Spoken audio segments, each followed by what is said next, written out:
And in this video presentation, it's going to be an interview of the difference, because I'm going to do very little talking indeed, maybe none at all. And Klaus is going to be doing an audio commentary on one of his extremely special, unusual and fascinating slideshows about the artifacts and the various phenomena that he has been researching, discovering, investigating personally all over the world, relating to what I think you could legitimately call the hidden history of the human race. Would you say that that's a good summary, Klaus? That's a very good summary, yes.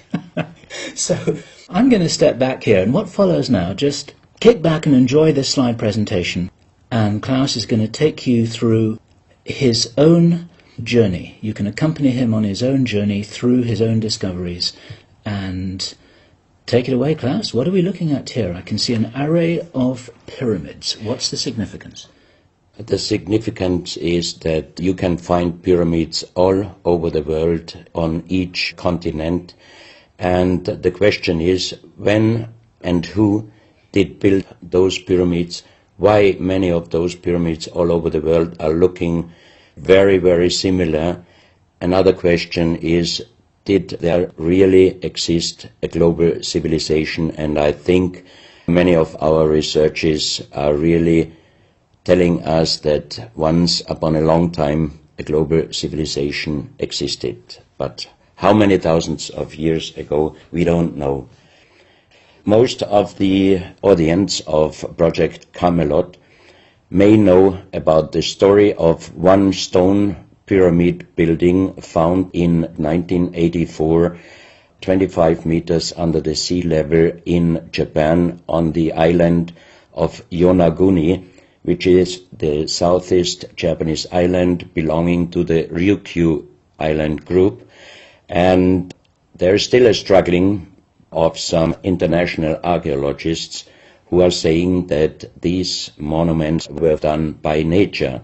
But my friend Professor Masaaki Kimura did several years since then researches not only on this monument, but also he found several others close by. On the right side down you have a model, and one thing nature is definitely not doing on top of two platforms of this monument. There is one huge stone turtle and one huge stone bird like an eagle. Nature is doing many things, but not such a precise, perfect monument. And the question is, where are all the stones? If nature would have done it broken down, where are those stones? There are also streets, and there was also found a stone stadium like a Roman Colosseum with stone seat rows and stone stairs. Nature is great, is doing many, many great things, but not such perfect buildings. Here you have the huge stone turtle, and you can see also how small is a diver against this big monument. Here you have one street with stairs going up. Here again a very close-up picture just to recognize the size of this huge monument. Here you can see some world maps. On the top, on the right side, you can see the Piri Reis map, which was used already long time before Christopher Columbus came to America. And you can see how perfect this map was already in the beginning of the 16th century, showing part of Europe, of Spain, Portugal, part of Western Africa, and part of South America. We do not know until now who was able to make such a perfect map years ago, and on the rest of the Piri Reis map, which we do not show on this picture, you can also see the Antarctic without ice. In 1956, researchers found out that the Earth under the ice mass at the Antarctic is exactly like the Piri Reis map was showing. So this Piri Reis map should be at least older than 10 to 12,000 years. But the next question would be, who was able to make such a wonderful world map? On the left side, on top, you see Atlantis, done by Athanasius Waldseemüller, and the map is the other way round. He did it the other way round, and you can see the continent between Europe, Africa, and also America. And you can see on the left side down different sides of a huge stone world map. This stone world map was found in 1984 while gold digging in Ecuador in an underground tunnel system with other 350 artifacts which do not really fit any known and existing South American pre-Columbian culture. On this stone map is a natural quartz line, a white one, and this is the front side of the world stone map, and you can see approximately in the Near East, close to Saudi Arabia, you can see an inlay as an eye. And from this eye to the right and to the left is a natural quartz line going on the right side over India, Thailand, and also there is a long island on the right side, which Professor Kimura's research gave him the statement that from the northeast Japanese island until far down after Taiwan, once there existed a huge continent. But then this world map must be older than at least 10 to 12,000 years. And here is the back side, and you can see on the right side coming the quartz line passing in the Atlantic, a continent, Atlantis, which in our days does not exist anymore. Then the white line is crossing part of South America, and here you have a close-up, and you can exactly see the Bay of Guayaquil, an inlay going up to north, and a round inlay showing exactly the place where there were found those artifacts, and there is also the best quality water worldwide existing. One other very interesting artifact found on the same place in Ecuador is the so-called pyramid with the eye. The eye is an inlay, the stone is gray and white, and you have 13 steps, and it looks exactly like the pyramid with a shining eye on the $1. If you put this pyramid under black light, the eye is shining very strongly, and it looks really like an eye, but not real like a human eye. Here you have a close-up of the eye, and you can see the colors of the inlay. On the bottom of this pyramid, you have the inlay in little gold plates showing the Orion star constellation, and you have unknown writing.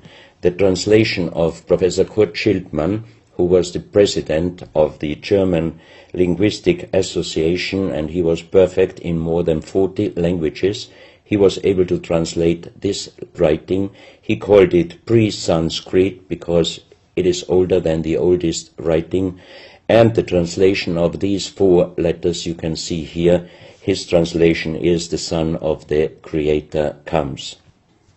As we found the same writing on stones in certain countries like Ecuador, Colombia, Illinois, United States, Clausel, France, Malta in the Mediterranean, Turkmenistan, Australia, and in southern Calabria, Italy, just a few years ago. Always there are stones and ceramics, terracotta, with the same writing. That means this writing existed once worldwide, and that means there must have been a global civilization older than Sanskrit, older than 6,000 years. And Professor Schildmann also told me that this writing has a little similarity to the Indus writing and also to the Easter Island writing. And as he said, this is older than Sanskrit writing. And as he said, this is older than Sanskrit. He called this writing pre-Sanskrit. On this stone, you can see on the top the 2 eyes, and then you see the right hand holding the pyramid and putting the left hand on top of the pyramid. That means showing how to use this pyramid with the eye. On this stone you can see an engraving, sitting a man on a stone holding the pyramid exactly as it was shown on the artifact before. From his eyes are going rays out, and on the right side you see two bowed persons. On his head he has something like a small helmet, and from this helmet goes up like an antenna to a strange object over him. And here you have the photo of the discovered helmet. We could not yet make a metal research or checking what kind of metal was used, but you can see in the center of the helmet that something is missing, and that might have been this kind of antenna which was shown on the artifact before. Another very strange finding from the same place is one big jade cup and 12 little jade cups. As the 12 cups are man-made and each one is a little bit different in size, if you fill them up perfectly with water and you put the 12 cups of water inside the big cup is completely filled. The next strange thing is that you can see on the little cups numbers which are looking like the Mayan numbers, but if you compare them with the Mayan numbers, you find out that there are some little differences. And on the big cup you can see a perfect inlaid star constellation, also showing the Orion and other stars. And inside the big cup it is very, very magnetic, and outside the cup nearly nothing. Professional geologists are saying this is impossible, because if a stone has metal particles inside the stone, it must be same magnetic from both sides. Here you have a close-up of the big cup, and you can see a perfect inlay of star constellations, and they are shining very brightly if you put black light on it. Here you have some small cups that you can figure out more clearly the style of the numbers inlaid in a strange material, also shining under black light. That's another piece, a jade plate with the same star constellation inlay like on the big cup, and two persons facing the sky, and on the next picture you can see that also the eyes of these two statues and the star constellation is shining very strongly under black light. This was once a hard-formed brown stone, changing the color in the center of the stone into black, which usually in nature does not happen. And you can see, if you look very close, you can see a face with closed eyes, with a mouth, the nose, a long beard and long hair. On the left side, the face and also the stone is broken. This is the reverse side of this stone. You can see a spiral and a triangle. The center of the triangle is very magnetic, also shining under black light. Here we have the backside of a cobra. The cobra never existed in South America, but this one was found at the same place. On this side of the cobra head you have 33 lines, inlines. So 33 is also a very mystical number since long time. And on the left side and right side you have 7 points inlaid, and maybe these are the chakras. Also this cobra head is shining brightly if you put black light on it. Another object here, you have a perfect worked dolphin head, and also this artifact is shining under black light. Here you have a kind of stone helmet. You can put this granite stone helmet on your shoulders, or you can lay your head inside it, and the inlay points which you see on this helmet, some experts told me that these points are exactly the acupuncture points on the human head. Here you can see how it might have been used, and a few months ago they found at the same place an unfinished stone helmet. So that means that also some of these artifacts were made directly in Ecuador, but many, many years ago. And also the inlay on this object are shining under black light very bright. This is a fantastic jade snake, and also the inlay points are shining under black light. Here we have one artifact which is very perfectly carved on the back side, so that means it might have been used to put this artifact on the front of your forehead. You can see the two eyes inlaid, and on the reverse side you have the so-called third eye. Maybe this artifact was used for some ceremonies or for meditation.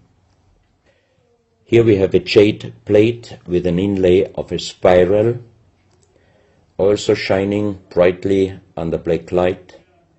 Another one, you can see 7 rings inlaid in the jade plate and also shining under black light. Maybe this also could be a presentation of the 7 chakras.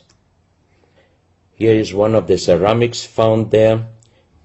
It's a great masterpiece, and the question is, how can you make this artifact out of one piece of ceramic? Here we have another pyramidal stone found also in Ecuador. On top you see the pyramid with the eye, and you have down several spirals and symbols. Some of them are very similar to the churchward Nakal plates, which he found 1880 in India, and the translation was talking about the sunken continent of Mu. This is a marble with another inlay of a spiral, also shining very brightly under black light. Another stone in a pyramidal form with an inlay of an eye. Here you can see again the pyramid with the eye, and on the bottom you see the Orion star constellation, the 3 Orion stars, which might focus us to the 3 pyramids in Egypt. Here you have a ceramic statue. You can see the style of sitting is not real pre-Columbian style. It looks like the lotus seat from Asia. On top of this statue you have a head with some points, and it looks quite similar to many of the Buddha presentations. He holds a snake in his mouth. The snake is a very, very mystical and very often presented object. So that means this statue is not from any existing or known pre-Columbian culture. Even the next one, you can see that how this statue is sitting, it looks more the direction of Asia. On top of his head, again a very strange head, and in the center you can see like the head of a frog. Also the frog is a very mystical animal in old South American pre-Columbian culture, but also in Africa and also in Asia. Here another ceramic statue holding a kind of plate in his left hand, and it looks also not really pre-Columbian culture. This is another very strange artifact holding a stick with a snake. Again we have the snake here, and the question is where and who this statue was done.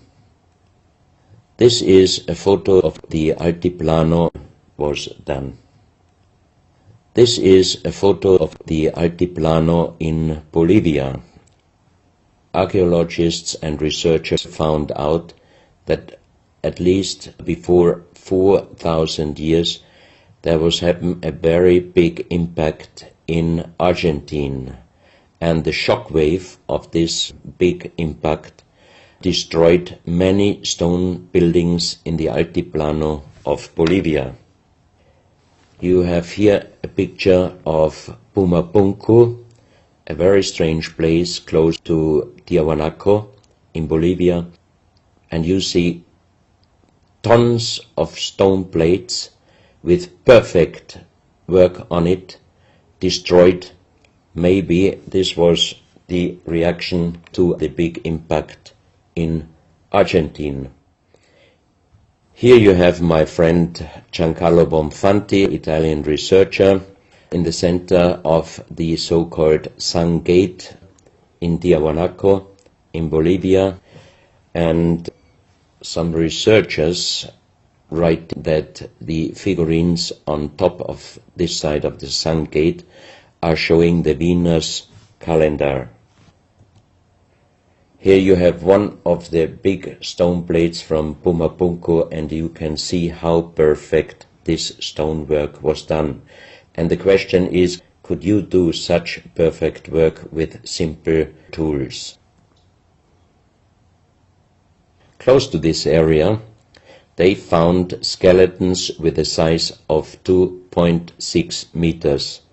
And the picture on the top shows you the skull of one of these skeletons, and it looks like it is deformed, but definitely these skulls are not deformed. They are natural style, like an egg. On this photo you see how strong the jaw of those skulls were. This is a front view, and the most interesting photo is this one, because you can see that the top of the skull does not have the three plates which we have as Homo sapiens, and that shows us that these skeletons are not Homo sapiens. What we might be able is doing a DNA check and an age dating on these skeletons, because we are very much wondering what kind of humans did exist long time ago and how long ago. On the next pictures I show you some artifacts found close by the real giants, and when I first time got this mask in my hands, I tried to look through the two eyes. At that time I didn't know that they were belonging to 2.6 meter skeletons, and I was just wondering, why did they make masks where you can only look out from one eye? But after knowing that those people were over 2.5 meters, I could imagine that their skull was of course bigger than our skull, and that's why these masks were for us oversized. That's another mask from Bolivia, another one with very wonderful encarving, many spirals and many symbols, which we also found in many other cultures. This is a very heavy stone figurine, and again here you can see on the top the head of a snake going down on his backside. This is the reverse side. You can see again the snake. So that means the snake must have been a very, very important animal in the past of our history. Here you can see a stone flute. The strange thing is that the vibration of the sound of these stone flutes is exactly the same as our brain waves. So that means maybe those flutes were used for meditation or for healing purposes. And each two holes are connected perfectly with each other.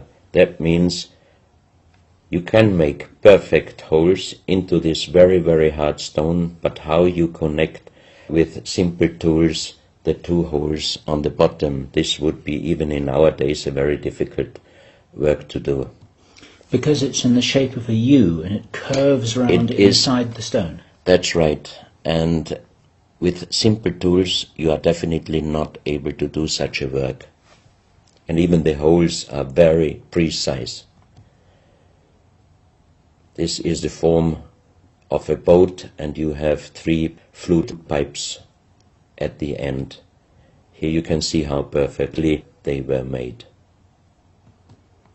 This is another flute, very small. You can use it only with very soft blowing, and the sound is like the sound of the dolphins. This is an artifact where we do not have any idea for what purpose it was used. Now we are in Colombia. On the next few photos I show you very strange artifacts from Colombia in South America. The most famous industrial designer and architect in Colombia, Professor Jaime Gutierrez, is collecting strange artifacts from his country already since centuries. His most important piece is the so-called genetic disc. Here you can see a disc made out of lyddite, a very hard stone. It's nearly the same hardness as granite, but the structure of lyddite is like leaves, so it would be quite impossible to make the same disc in our days out of the same material. The diameter of this disc, we call it the genetic disc, is about 27 centimeters. And on this disc you have several things presented which usually you can only see with a microscope. For example, on the left side, around 11 o'clock, you can see one egg, human egg, without, and another with spermia. On the right side, at approximately 1 o'clock, you can see some spermias, and then you have several very strange presentations which we could not explain. But here on the left side you have a microscopic photo from the inside of a lady done by a Swedish photographer, and you can see that the egg without and with spermia looks exactly like the presentation on this genetic disc. On the reverse side you have on top several presentations of fetus in different size, different age, ending up with looks like a little child. You see also at the end of the plate around 6 o'clock female and male, and also on the right side around 9 o'clock you can see the presentation of man, woman and child. But the strange thing is how they present those human-like heads. Here you can see a knife done by the same material, lyddite. On top of the knife, on the handle, you have mother's head. Beyond you have the child's head, and the umbilical cord is going around the neck of the child. So that means this knife would have been used to cut the umbilical cord, saving the child's life. This is a close-up mother, child and umbilical cord. This is an instrument. It might have been used for helping the child coming out, leaving the mother, when there were some complications. And it is also made out of the same material, lyddite. You have here the vagina and the child's head coming out, and on the reverse side you can put only your thumb inside. That means you can only use this instrument with your fingers, meaning you cannot use power. So that means it might be safer helping the child leaving the mother than our instruments we are using in our days, because sometimes the modern instruments, while being used, can damage the child's head. This, we think, is a medical instrument. It is also lyddite, and it's a perfect form. Another one, and these are other ones. They are very much smaller than shown on this photo. And when we did a material check in Vienna, the most expert worldwide checked those pieces. First of all, the material. Each one is done with lyddite, and the form itself. He checked them, and finally he said, I cannot tell you how they were done, who did they make, but the only thing I can definitely tell you, from the same material in our days, we cannot make the same instruments. So how old they are we do not know, but as they were found in Colombia and they do not fit any existing pre-Columbian culture, we must consider that those artifacts are at least older than 6,000 years.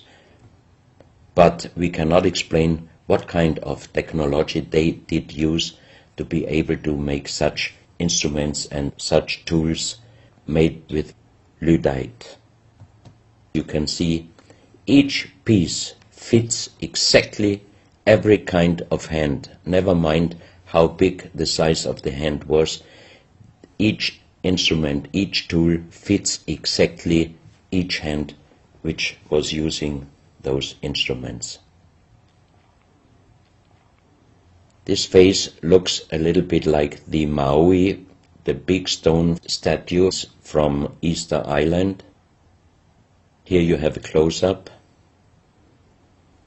This, in joking, I call it the dentist chair. Perfectly done, but again, same material, lyddite.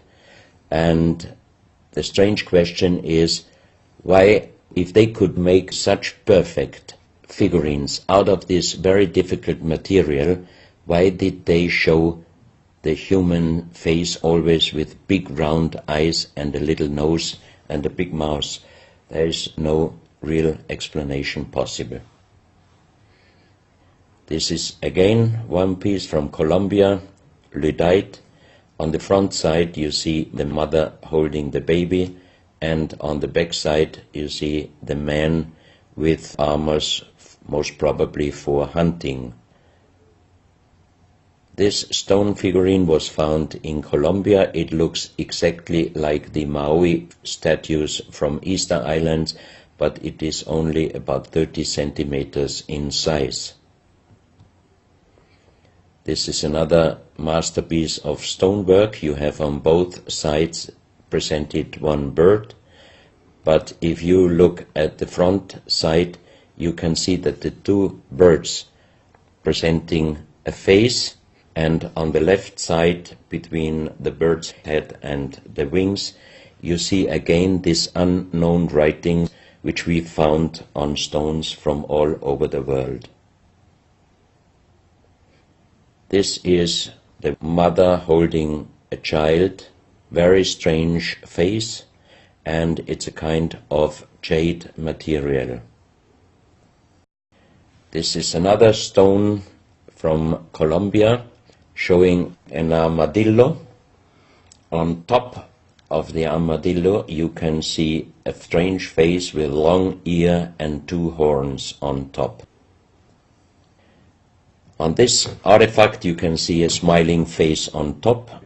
You have two triangles on this side, and on the other side, on the right side, you have a face. Again, the animal face on the right side, and some unknown symbols. And on the bottom of this object you see an animal, looks like a crocodile.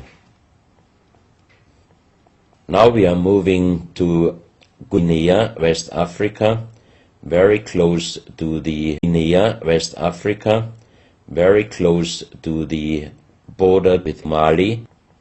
They found on a huge granite mountain the half portrait of a lady done in granite stone, and the size of this statue from top of the head until the middle of the torso is exactly 150 meters.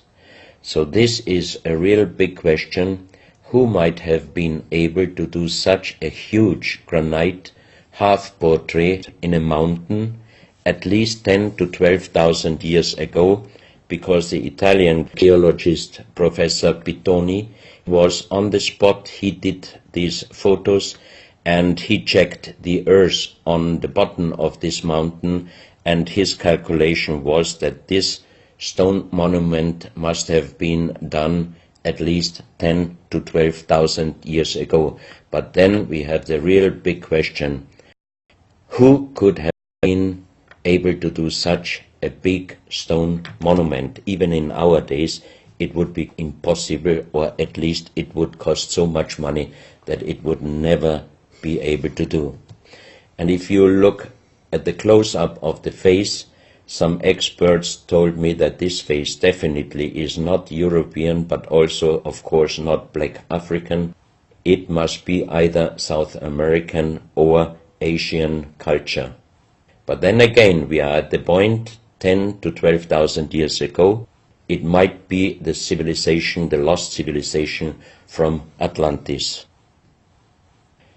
Close to this area in Sierra Leone, Professor Pittoni was in charge of diamond excavations.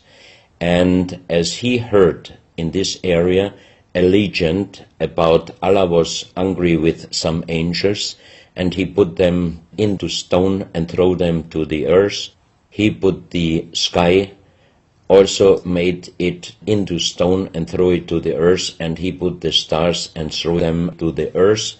The legend says that the sky, you can see on this stone, they call them sky stones, sky blue stones found in this area under the earth. And we did research in Vienna. This is definitely artificial stone. It's not a natural stone, and all the material could be found, but the only thing they could not inform us is what kind of color did they use to get this real sky blue color. The stone figurines found from 20 meters down to even 50 meters. Professor Pittoni always took some organic material from the finding place, and the age dating of those stone artifacts are from 2,500 years up to the oldest one, 17,000 years. Here you have a granite stone, so-called nomoli, stone nomoli, with very nice encarving.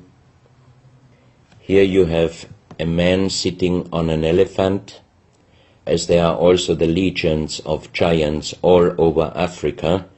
You know how big is an elephant. It's a wonderful stonework. It's very hard and very heavy. There are also some artifacts showing half human or human with the head of a reptile, holding a kind of pot in their hand, and they could put something inside this pot, and also on top of several nomolis there is a hole for putting something inside, and most probably they were used for ceremonies. Here you have a kind of animal. It looks like a dinosaur, and when Professor Pittoni found this statue, it was making a strange noise. So he opened the statue, and they found inside the small black ball you can see on the bottom of the statue, and this was iron material. When we did the research on this artifact, and especially on this metal ball, next morning the professor called me and told me that somebody must have done a bad joke to me. I asked why, because the result of the research was this metal material is chrome steel, and chrome steel was found first time at the beginning of the 20th century in Austria. That means it was impossible inside a statue with the age of approximately 17,000 years. But when I called immediately Professor Pittoni, he was laughing and he said, I'm a geologist. If a statue is making a strange sound, I do not open it just right away, but I did several X-rays, and you can see here on the right picture one of the X-ray photos, and you see that inside the closed statue already the round ball, the chrome steel ball, was existing.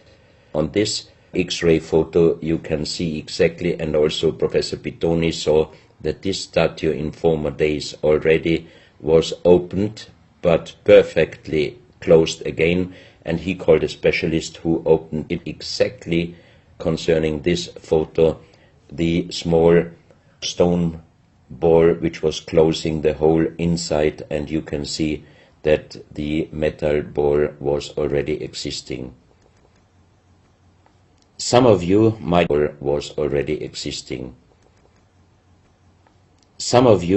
have watched several pictures, photos on the internet of giant skeletons found in desert, in India, in China and other places. Most of those photos were competition photos to present Photoshop. Perfectly done.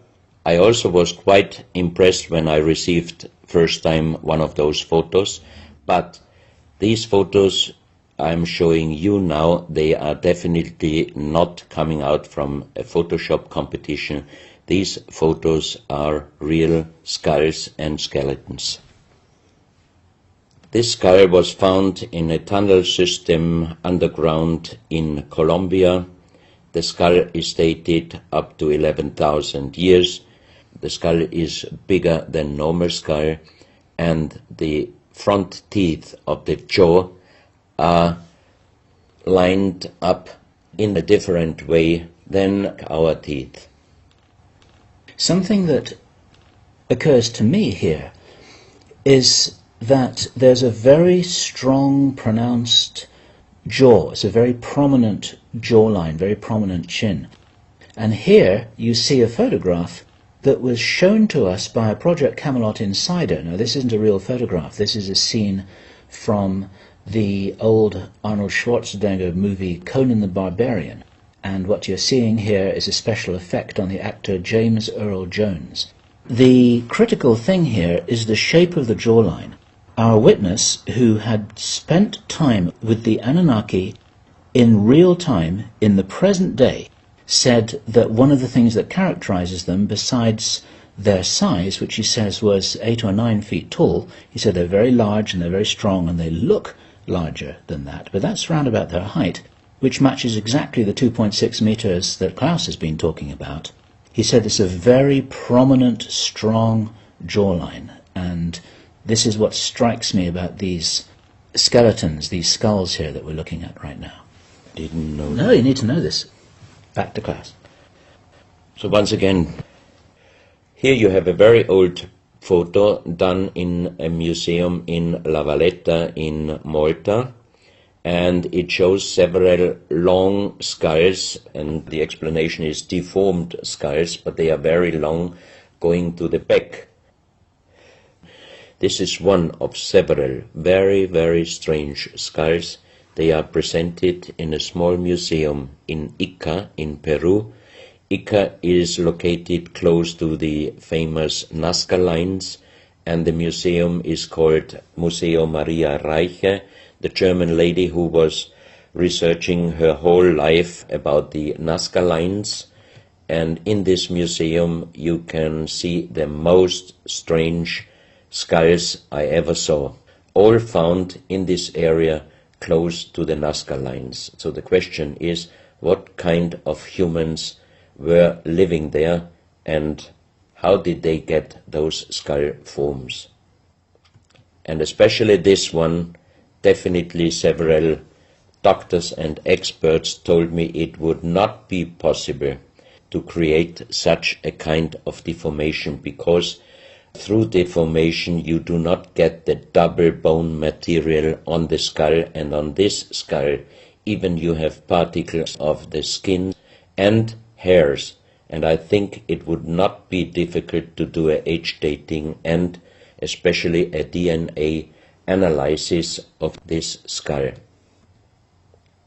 On this picture I show you some legendary skeleton forms of giants. In the year of 1964, in the south of Ecuador, in the province Loja, there broke down a part of a mountain platform, and Father Carlos Vaca, who was working as a priest in hospitals, he was called to this place and he found the broken bones of a giant. Good. Well, Klaus, I asked you if you would take us on a journey, and for the last nearly an hour, I think it is, you've taken us on a fascinating journey not only around the world, but through time, back as long ago as 17,000 years. And it's a real reminder of how little we know about what our history really is. These are important pieces of an important puzzle, and you're doing an enormous amount to raise people's awareness of what it is that we're not shown in many museums, what it is that we don't read in anthropological textbooks, and what it is that many university professors still refuse to recognize. And thank you so much for your part in helping to raise our own understanding of our history on planet Earth. Klaus, thank you.